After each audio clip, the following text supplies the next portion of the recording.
It feels strange to even say it out loud, but just a few months after my divorce was finalized, I got a text from my ex-wife. It read, "We need to talk urgently." And I remember staring at it for a beat too long, feeling that old knot of dread tighten in my stomach, before a quiet, almost defiant resolve settled over me. I typed back, without a moment's hesitation, another time. "I'm on a date with your sister." The next day, something happened that made everything click into place, a discovery that ripped through the last shred of confusion and laid bare a betrayal so deep it still makes my chest ache sometimes. But to really understand that, we have to go way back. The real story, the one that shaped everything, started long before that text message. It began the night Olivia walked out, leaving me standing in the wreckage of a life I was still desperately trying to save. I came home that evening after what was, without a doubt, the worst investor call of my career. The kind where you can practically hear the disappointment echoing through the phone even before they deliver the definitive no. I opened the front door, and the house was quiet. Too quiet. A silence that hummed with something unsettling. I found Olivia in our bedroom, methodically folding clothes into a suitcase. Not a furious, chaotic packing, not a panicked, rushed grab. Just slow, deliberate folds, as if she were preparing for a business trip she'd planned weeks in advance. I stood there in the doorway, watching her for what felt like an eternity, probably only 10 seconds, before she even looked up. And when her eyes finally met mine, her face held that chillingly detached expression I'd seen before, the one she wore when she spoke about firing someone from her art studio. It was cold, clinical, already decided. She said, "I want a divorce, Ethan." The words were so calm, so utterly final, that I knew instantly this wasn't an impulsive outburst or something we could ever talk through over a cup of coffee. The next morning, I tried. I asked her why, what had happened, what had changed. She paused mid-fold, a sweater dangling from her hands, and looked at me as if I were genuinely stupid for not understanding. She told me the startup was failing, that I'd been failing for months. That she married a man with ambition and potential, not someone who couldn't even secure basic funding for a tech company during a booming market. I reminded her about the $60,000 in student loans I'd paid off for her, 3 years of my previous salary, and the 2 years I'd financially propped up her art studio when it was bleeding money every month. She simply refused to admit it wasn't working. She looked at me then with something that felt disturbingly close to pity and said, "I married potential, Ethan. Not failure." That sentence, that one hit differently. It was a punch to the gut, a cold, hard realization that she'd been evaluating me like an investment this entire time, not loving me like a husband. I asked if there was someone else. She said no. But there was a fractional pause before the word, just half a second too long, and I knew right then she was lying, even if I couldn't prove it. Looking back, it all made sense. She'd been distant for months, coming home late, vague about her plans, constantly checking her phone with that guilty look. But I'd been so buried, so consumed by trying to keep the company afloat, I hadn't connected the dots. She finished packing, zipped up the suitcase, and walked past me without a touch, without an apology, without any indication that this hurt her even a little. I heard her car start, heard the sound fade down the street, and then I was alone in a house that suddenly felt 3 times too big and utterly empty. I spent that night on the couch with a bottle of bourbon I'd been saving for when we finally secured our series of funding. I drank it alone, replaying every moment of our relationship, trying to pinpoint the exact moment she stopped seeing me as a partner and started seeing me as a liability. The thing about betrayal is, it doesn't just hurt in the moment. It rewrites your entire history, makes you question every smile, every kiss, every time she said she believed in me. I remembered how she used to brag about my company at parties, how she'd introduce me as a founder and entrepreneur. And I realized she wasn't proud of me. She was proud of what I represented to her friends. The next morning, I dragged myself to the office because even though my marriage was over, I still had a company to save. And there, sitting at the conference table, was Marcus, my co-founder and supposedly my best friend since college. His laptop was closed, his hands folded, looking like he was about to deliver bad news at a funeral. He told me he was leaving. He'd already accepted a position at a competitor. "It's not personal, Ethan," he said, "but I need stability. I can't keep working on something that might not exist in 6 months." I asked him how long he'd been planning this. He admitted he'd been interviewing for over a month. Meaning he was looking for an exit while I was begging investors for more time and burning through my savings to make payroll. He called it a business decision and hoped I'd understand. I wanted to punch him. Instead, I just nodded and told him to take his stuff and go. Within 2 hours, he was gone, and I was sitting in an office that used to have 4 desks and now had 1, staring at code I barely understood because Marcus was the technical guy, and I was the business guy. Without him, I wasn't even sure what I was anymore. I called my lawyer, David, who'd handled the business incorporation. I told him I needed help with a divorce. He recommended Eleanor Vance, a bulldog of a lawyer who specialized in high-stakes separations and worked on contingency for cases she believed in. Eleanor turned out to be exactly what I needed: cold, strategic, and completely uninterested in my feelings. Perfect, because I didn't have the energy to be coddled. She told me Olivia was asking for half the business, half the savings, the house, and one of the cars, basically everything except my laptop and the debt. I told Eleanor I'd give up everything except the company. I needed to keep the business, even if it was failing, because it was the only thing I had left that proved I wasn't completely worthless. Eleanor somehow made it happen. She negotiated a deal where Olivia got the house, the car, and most of the savings. I got to keep the company and about $15,000 in credit card debt. The divorce was finalized 6 weeks later, which is apparently lightning fast by Texas standards when both parties agree. I signed the papers in Eleanor's office. Olivia signed remotely. She couldn't even be bothered to show up in person. After that, I was technically homeless. I'd given up the house and couldn't afford rent anywhere decent. So I lived out of my car for about a week, then rotated through friends' couches, never staying more than 3 nights in one place because I didn't want to become a burden. The company was barely surviving. I had maybe 2 clients left, paying just enough to cover server costs. I was working 16-hour days, trying to build something sustainable out of the wreckage. The technical work was the hardest part. I had to teach myself everything Marcus used to handle.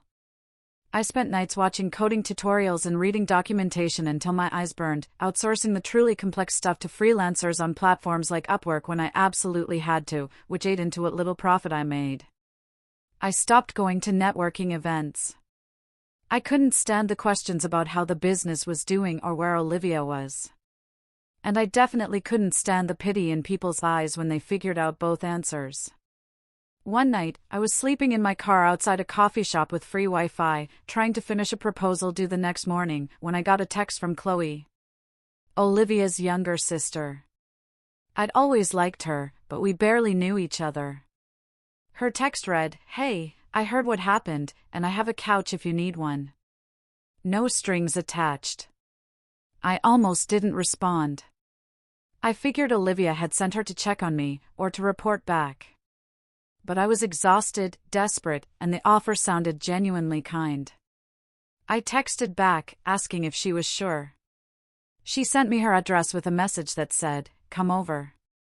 I'm making pasta." It was such a normal, human thing to say that I almost cried right there in the parking lot. I drove to her apartment that night with everything I owned crammed into 2 duffel bags and a laptop case. When she opened the door, she didn't hug me, or ask how I was feeling, or do any of the emotional labor I was dreading. She just stepped aside and said, "Couch is yours. Bathrooms down the hall. Dinner in 20. It was exactly what I needed to hear.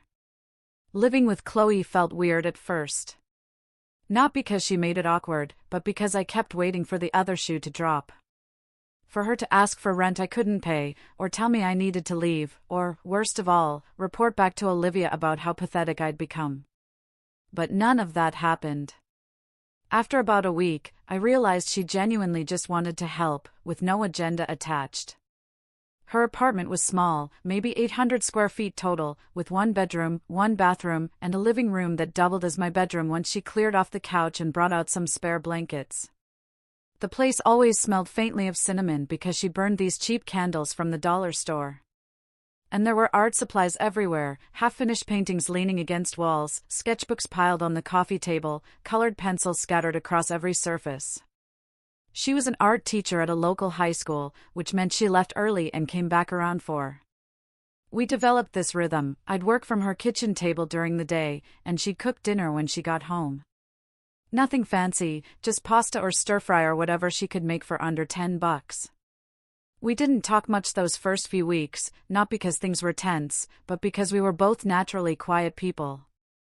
And I appreciated that she never pushed me to open up or process my feelings or do any of that therapy speak stuff everyone else seemed obsessed with. One night, she came home with groceries, and I offered to pay for half.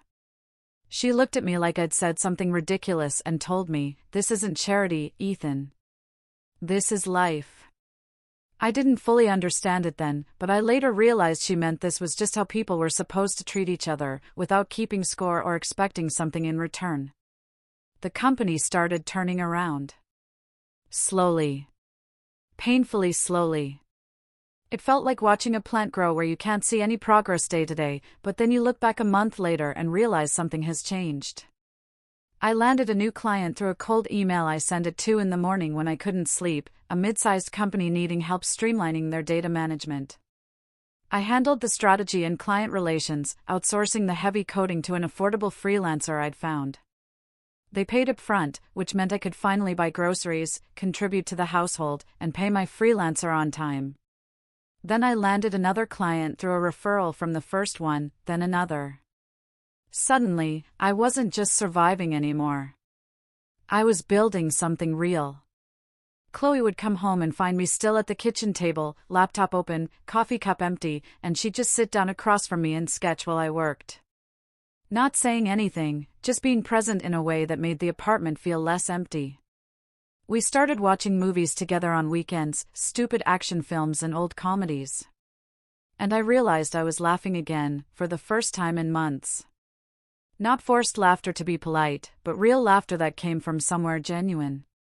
She told me stories about her students, about the kid who only drew dinosaurs and the girl who was insanely talented but didn't believe it. And I told her about the technical challenges I was facing with the company. Somehow, these mundane conversations felt more intimate than any deep philosophical talk I'd ever had with Olivia. About 3 months into living there, I noticed things had shifted between us in a way I couldn't quite name. She touched my shoulder when she walked past the kitchen table, just a brief contact that lasted maybe 2 seconds, and I'd find myself looking forward to the sound of her key in the lock at the end of the day. We started cooking together instead of her cooking while I worked. And there was something about standing next to each other, chopping vegetables and arguing about whether garlic should be minced or pressed, that felt more like home than anything I'd experienced in my entire marriage. One Saturday night, we were sitting on her tiny balcony, barely big enough for 2 chairs, drinking cheap wine and watching the city lights. She asked me what I wanted to do when the company was stable, like, really stable, not just surviving.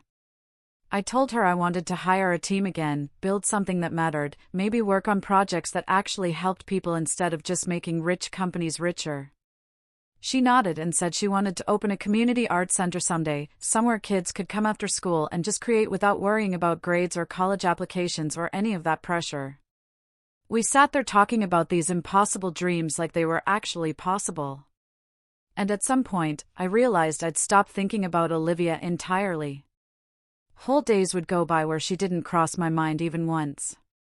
The kiss happened on a Thursday night. I only remember because Chloe had just gotten paid and splurged on actual good wine instead of the $7 bottles we usually bought. We were on the couch, watching some documentary about street artists, and she made a comment about how people always underestimate art teachers, assume they're failed artists who settled for a paycheck. I told her that wasn't true, that teaching was its own form of creation. She looked at me then with this expression I couldn't quite read, something between surprise and gratitude. And before I could overthink it, I leaned in and kissed her. She kissed me back immediately, no hesitation. And when we finally pulled apart, she smiled and said, "I was wondering when you'd figure it out." Which made me laugh, because apparently I'd been the last one to realize what was happening between us. We talked for hours that night about what this meant, whether it was too soon, whether Olivia would lose her mind, whether we were making a huge mistake. And Chloe finally cut through all my anxiety by saying, "I love you, and I'm pretty sure you love me. So can we just start there and figure out the rest later?" I told her I did love her, that I'd probably loved her for weeks without admitting it to myself. She kissed me again and said she'd been waiting to hear that. We kept our relationship quiet at first, not because we were ashamed, but because I wasn't ready for the inevitable confrontation with Olivia, and Chloe wasn't ready to deal with the questions and judgment that would come from telling her family.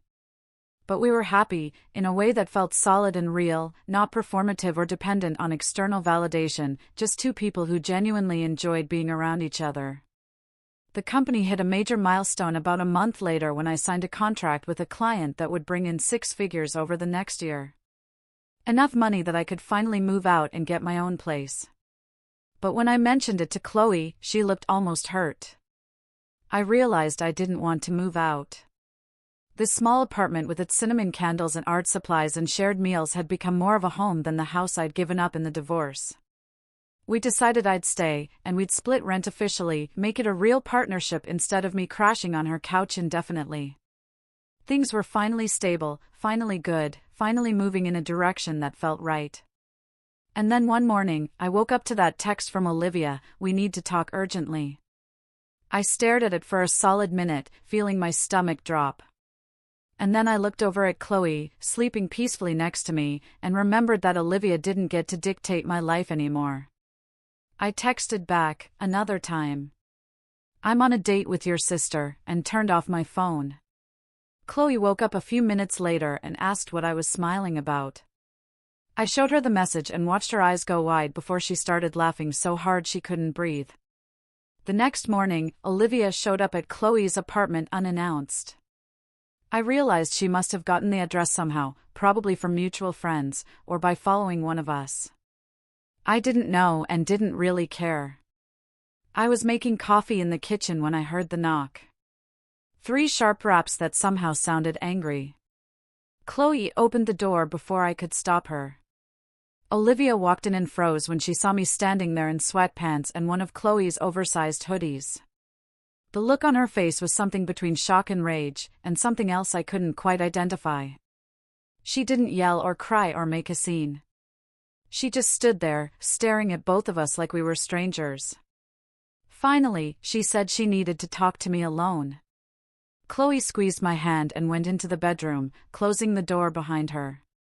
I sat down on the couch and waited for whatever bomb Olivia was about to drop. She sat across from me in the same chair where I'd kissed Chloe for the first time. She looked smaller somehow, like the confidence and polish she'd always carried had been stripped away. She told me she'd made a mistake, that leaving me was the worst decision of her life. She admitted she'd been seeing Marcus for 4 months before the divorce, and he'd convinced her I was dead weight, holding her back. My chest tightened hearing his name, not because I was surprised, but because having it confirmed made the betrayal real in a way it hadn't been before. She said Marcus had promised her they'd start a life together once I was out of the picture, that he was making 6 figures at his new job and could give her the stability she wanted. But it all fell apart 3 months after our divorce was finalized. Apparently, he'd been stealing clients from my company the whole time he was working there, taking our proprietary code and pitching it to competitors, building his entire new position on intellectual property he'd helped create but didn't own. Olivia found out because he got sloppy, left emails open on his laptop. When she confronted him about it, he admitted everything and told her it was just business, nothing personal.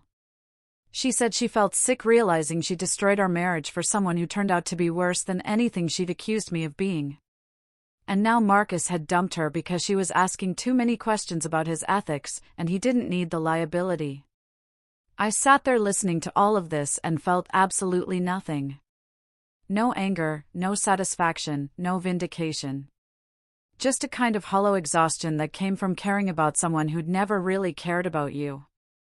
She asked if there was any chance we could try again, start over, rebuild what we'd lost. I almost laughed. The audacity of that question, after everything she'd just admitted, was genuinely stunning. I told her no. Not because I was trying to punish her, but because I'd moved on in a way that was final and complete. And she looked at me like I'd slapped her. She asked if it was because of Chloe. I said yes, partly. But also, because I'd realized during the divorce that our marriage had been broken long before she left, that we'd been performing happiness instead of actually living it. Olivia started crying then, real tears, not manipulative ones. She said she still loved me and didn't know how to live with what she'd done. I felt bad for her in that moment, genuinely bad, because I understood what it was like to lose everything and have to rebuild from nothing. But I also knew that her pain wasn't my responsibility anymore. I told her she needed to leave, that Chloe and I were happy, and I wasn't going to let her guilt trip me into giving up something real for something that had always been conditional. She stood up slowly, wiped her eyes, and walked to the door. Before she left, she turned around and said she hoped I knew what I was doing with her sister. I told her I did. That Chloe had loved me through the worst period of my life when Olivia had run away from it, and that made all the difference. She left without saying anything else. I heard her car start outside and knew that was probably the last time I'd ever see her. The situation with Marcus got complicated fast, because once I knew what he'd done, I couldn't just let it go. I called Eleanor Vance and told her everything Olivia had told me. She lit up in that cold, calculating way lawyers do when they sense blood in the water. She asked if I had any proof. I said no, but I knew where to look. Over the next 2 weeks, I pulled every file, every email, every piece of documentation from our company's server history.